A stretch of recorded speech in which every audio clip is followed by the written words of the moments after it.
No Rio de Janeiro, a sensação térmica chegou a Repete 60. o pecado e o diabo. As chances de vencer o aquecimento global para nossa vida. Não é o fim do mundo. Um podcast em tempo de apocalipse climático e existencial. Alô, alô, está começando mais um Não é o Fim do Mundo, aqui Joalac, diretamente do chuvoso Rio de Janeiro. Do outro lado da linha está a minha amiga Nina Lemos. Oiê! Olá, Jo, eu continuo ilhada aqui no meu bunker, no sul fluminense do estado do Rio de Janeiro. E eu sempre começo passando pires, falando para todo mundo compartilhar nosso podcast, botar no Stories, espalhar por aí, dar RT. E se puder, claro, ajudar nas nossas campanhas de financiamento coletivo, no Patreon, no Orelo e no Apoie-se. Vai lá, porque se você é assinante do nosso podcast, você tem direito a ouvir o episódio Proibidão uma vez por mês. E também, né, Jo, porque nós não somos ricos mimados, né? E esse vai ser o nosso tópico de hoje, já entregando sobre o que a gente vai falar hoje, um dos nossos assuntos preferidos, que é falar mal de rico.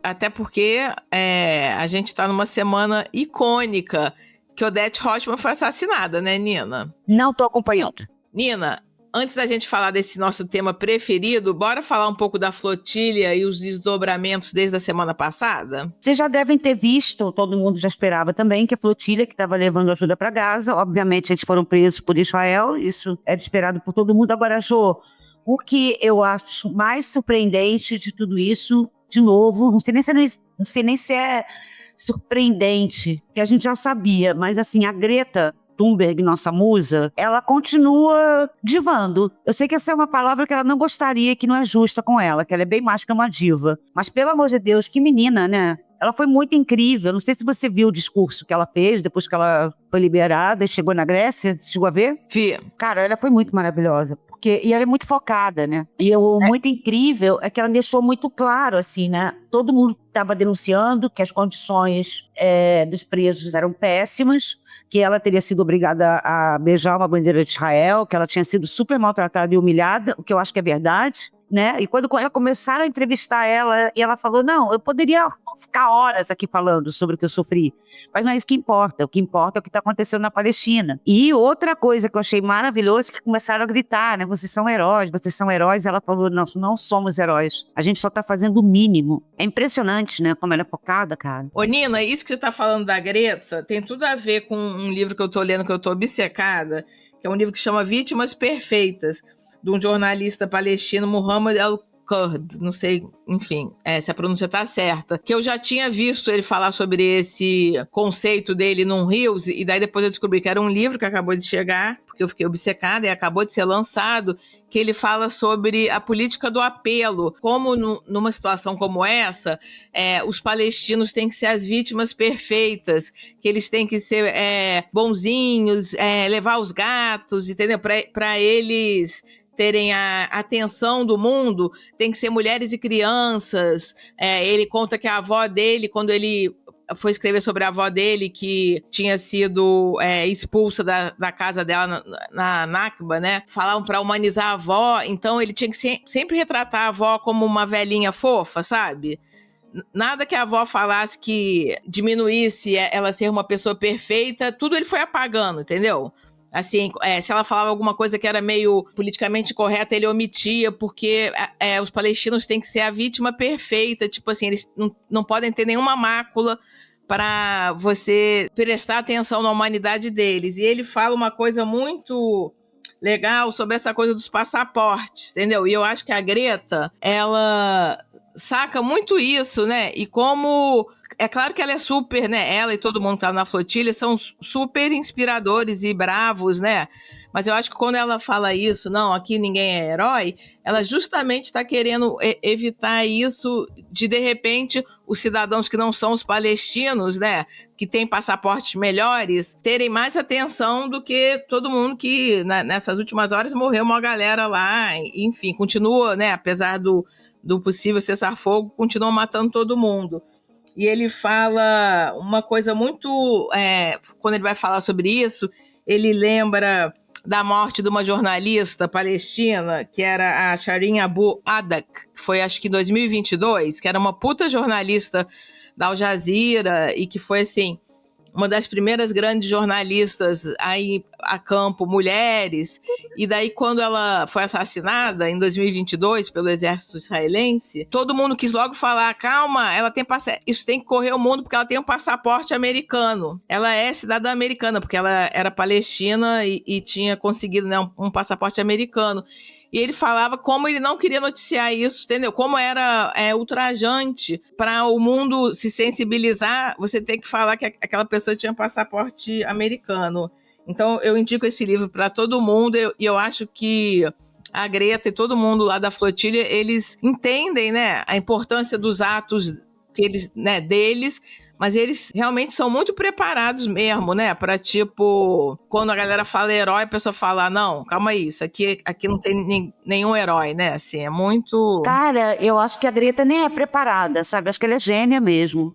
Eu acho que isso é do caráter dela, acho que ela é gênia. Porque ela já era desse jeito quando ela começou como ativista climática, né? Ela era muito pontual. Ela tem esse caráter de personalidade, de ser extremamente direta, extremamente pragmática. Né? Eu estou fazendo isso porque o seu trabalho como governante é para nos dar um futuro. Né? Ela falava na época da Friday for Future. Como você se atreve a não fazer nada? Né? O How dare you? E agora ela está falando de novo, mas eles estão morrendo de fome. Estão matando crianças que estão procurando comida. Isso não faz sentido, isso não pode acontecer, que a gente está levando comida.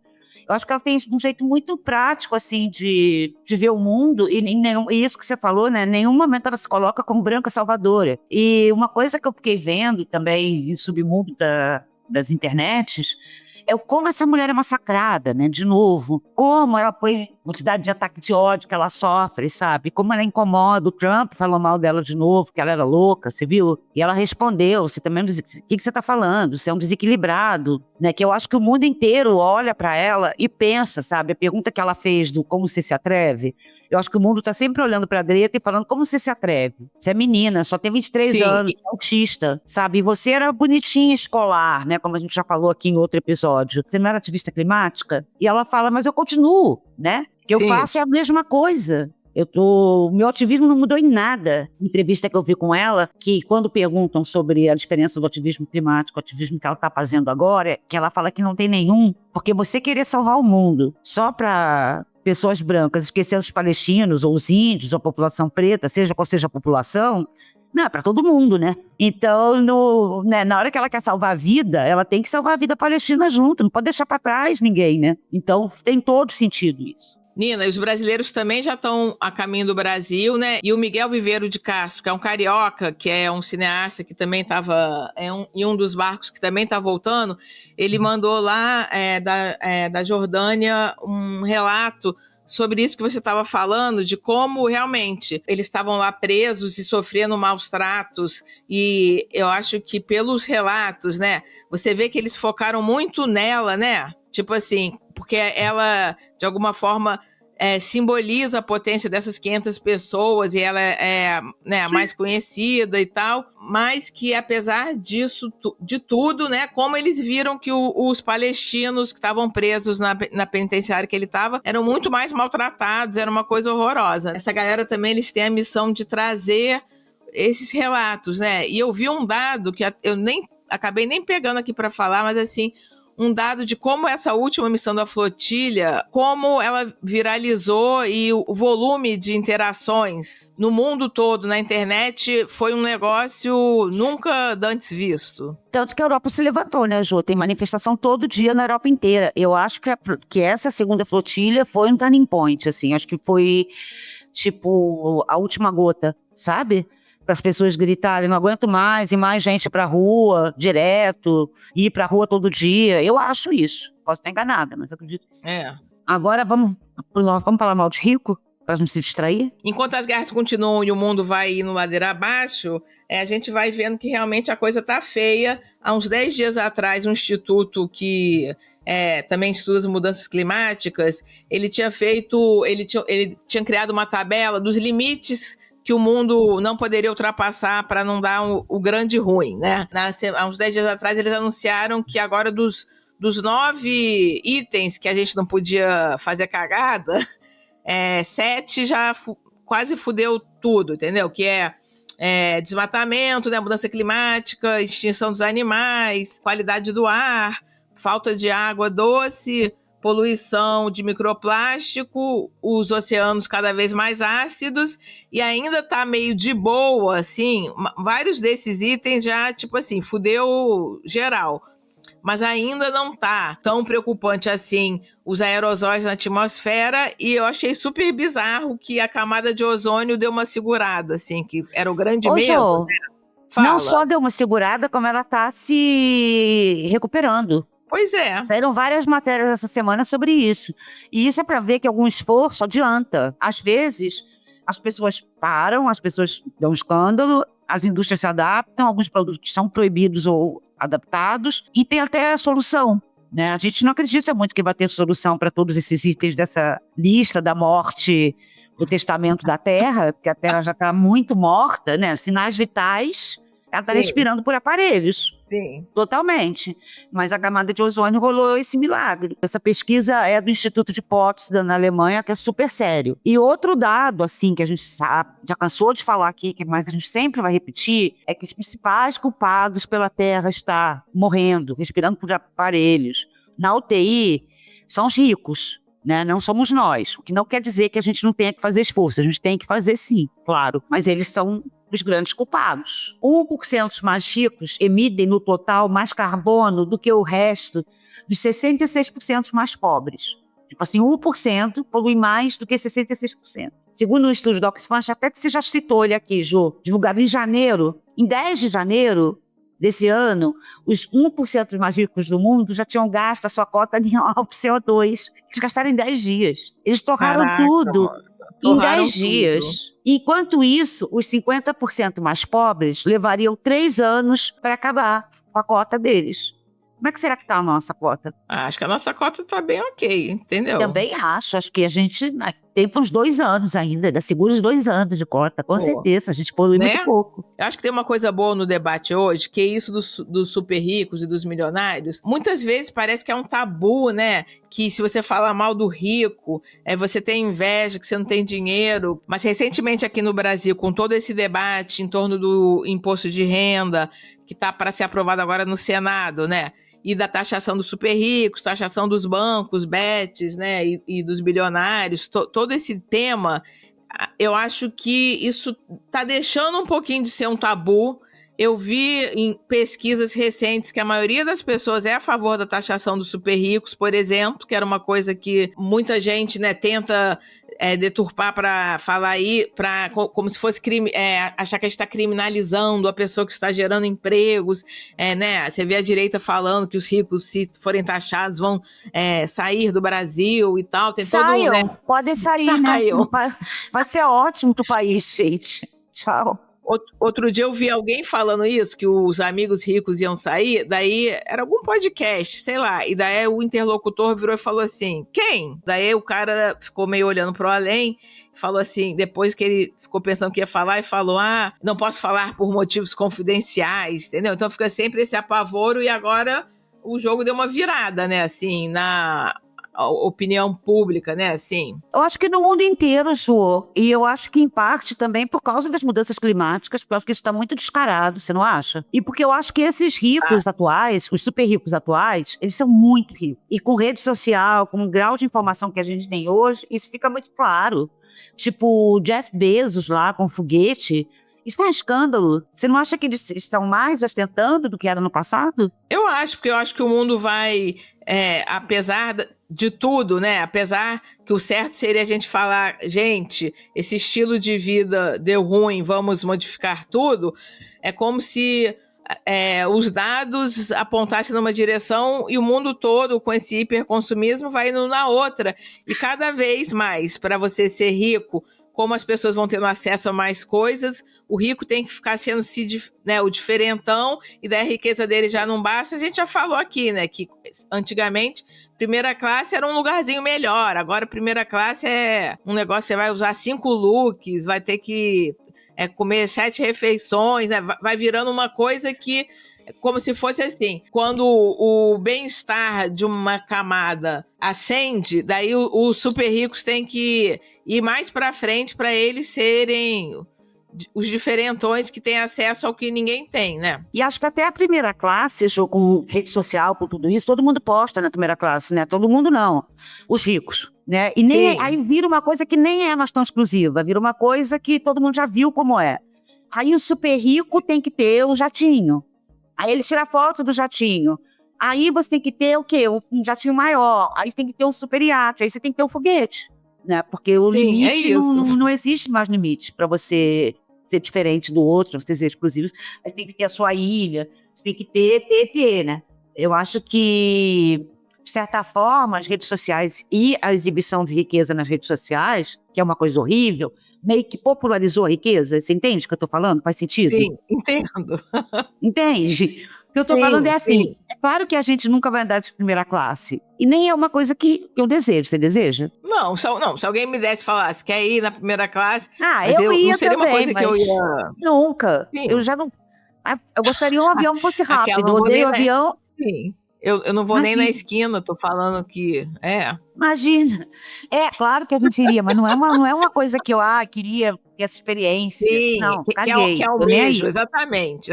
Tô nem aí, gente, tô nem aí mesmo. Agora, eu sei como é hoje em dia. Porque é tanta gente que viaja de primeira classe, que faz vídeo de si mesmo, tendo a experiência Emirates, com um banheirinho, que a gente já falou, com kit de amenidades, depois está no lounge, que eu já fui. Eu nem preciso ir, todo mundo já foi. Todo mundo já conhece. Ir. Aí tem essas famosas todas também, né? Tipo que não vou falar mal, já ia falar mal da Anitta de novo. Mas tem essas famosas todas de novo, e famosos, né? Não vou focar em mulheres, que também ficam fazendo foto do jatinho. Então eu já sei como andar de jatinho, que eu não sabia antes. Agora eu já sei. É muito louco isso, né, cara? É muito louco. E aí a gente chega no auge da cafonice desse pessoal, que é a matéria que a gente leu, que saiu no New York Times, né, que era dos concierges particulares de luxo, que é a coisa mais cafona inventada na história da humanidade, né? Agora, sabe o que eu achei? Que quando eu vi você colocar isso no nosso roteiro, eu pensei que roubada, a gente vai ter que falar concierge. É assim mesmo que fala? Acho que é. Olha, já vamos inventar um tema com uma palavra que a gente não sabe falar, que acho que deve vir do francês, né? Para ficar bem sofisticada, do francês. Eu acho que antigamente concierge era um mocinho do hotel, né? Assim, nos anos 70, assim, 80. Era um mocinho do hotel que ficava ali para ajudar para alguma coisa, né? Era uma função, mas aí foi escalando, virando esse fado madrinho, né? Eu acho que sim, Jô, porque eu tive uma colega na aula de alemão em Berlim, do Egito, que ela era super engraçada, que ela era super patricinha, tipo uma rica do Egito, e no prédio dela tinha concierge. E todo mundo ficava chocado, e era uma menina que reclamava que Berlim era horrível, porque ela não podia andar de salto alto, porque ela sofria preconceito. Mas o que a gente estava lendo, esse concierge do New York Times, que também existe assim no Brasil, é tipo um serviço de assinatura, né? Tipo uma assinatura de internet, para você ter uma pessoa 24 horas para resolver BOs. Só que são todos BOs ligados a essa suposta exclusividade, né? Tipo, eu quero um primeiro lugar numa fila de desfile. Isso a gente já foi tanto, né? Né? Se a gente poderia estar rica se eu tivesse transformado em dinheiro o primeiro lugar de fila de desfile. Um ingresso para uma coisa de tênis, uma viagem e tal. E aí, claro que vai escalando e virando uma grande loucura, né? E aí, nessa matéria e em outras matérias que a gente viu, tem milhões de coisas bizarras. Vou citar algumas aqui. Uma pessoa de um desses escritórios teve que ir para Mykonos, na Grécia, ficar esperando um lugar na fila do restaurante no lugar do rico, entendeu? Foi enviado para ficar na fila do restaurante. Daí o outro era o filho de um cliente, tinha curtido muito um tipo de pinguim, e aí ele teve que, o concierge teve que organizar uma excursão exclusiva para ele no zoológico, sei lá da onde. Daí o outro era renovação de votos de casamento com o Papa. Jantar privado em frente à última ceia de Leonardo da Vinci. Tipo uma loucura. E aí, nessa matéria, ainda tinha uma pessoa que, sem vergonha alguma, que isso eu acho maravilhoso também, que as pessoas, elas não têm nem vergonha disso. Um cliente de um desses escritórios de concierge de luxo falou que ele queria um taco de golfe que não achava, sei lá, uma coisa que ele queria comprar. Ele falou, claro que eu poderia procurar por conta própria. Ele riu, mas agora estou mal acostumado. Mas, Jô, sabe o que eu acho quando eu li essa matéria? Fala. Essa profissão me pareceu a mesma profissão da assistente da Miranda Priestly no filme O Diabo Veste Prada. Sim. Todo mundo agora quer ser a editora malvada da Vogue. Eu acho que é isso, basicamente. É pagar, porque era isso, a mulher falava, eu quero o Harry Potter 4, eu quero o Harry Potter antes de ser lançado na minha mesa, encadernado de tal maneira para os meus filhos.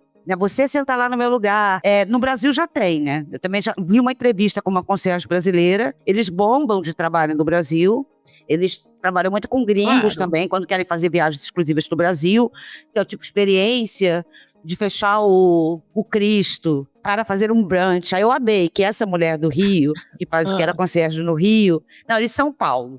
Ela falou que tinha uns gringos que gostavam dos programas muito legais, sabe? Que era realmente conhecer o povo. Tipo ir no Baixo Gávea. O povo brasileiro é o Baixo Gávea, tá? Gente, eu amo, porque eu posso abrir, então, isso. Concierge do fim do mundo. É, perto da sua casa. Vai lá, levar os ricos no Baixo Gávea. E ela ainda falava assim, são programas simples. Um sunset, um brunch, um sunset no Cristo, porque tem que ser em inglês, não é um pôr do sol, é um sunset. É muito maravilhoso, né? E aí tem aquela coisa maravilhosa que você não vê o pôr do sol mais, você faz o pôr do sol, né, Nina? Lembra? Fiz o pôr do sol. Você já fez? Você conhece o Cristo? Conheço, mas você já fez o pôr do sol? Fiz. Mas você já fez exclusivo? Aí acho que a pessoa, se for uma pessoa que a gente conhece, alguém que a gente conhece, não vai falar exclusivo, né? Mas você já fez uma experiência assim mais íntima? Você vai com um grupinho menor de pessoas, não é? Assim, desfalso. Mas a gente não conhece esse tipo de pessoa muito rica, não. A gente conhece rico, mas super rico a gente não conhece de jeito nenhum. Agora, Jô, uma coisa que eu estava pensando o tempo todo também, quando estava lendo isso, é que isso não me surpreende, né? E dois, é que eu acho que num país como o Brasil, de certa forma, a classe média, a elite, tem um monte de concierge. A elite brasileira é super conciergista, vive no conciergismo. É assim, porque você tem que ter um personal shopping para comprar sua roupa. Aí você tem um personal organizer para arrumar seu guarda-roupa. Aí você tem um personal gardener para fazer seu jardim. Você tem o porteiro para carregar seu lixo. Eu acho isso uma grande loucura.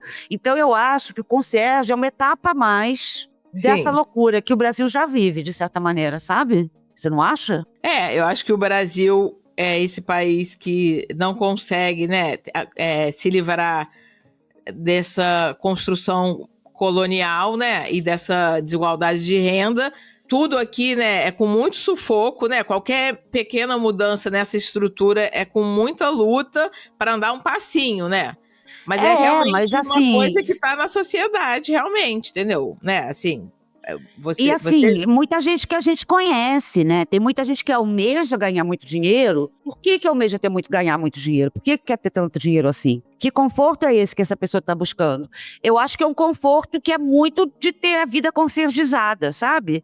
Eu tenho a pessoa que vem na minha casa e me faz fazer exercício.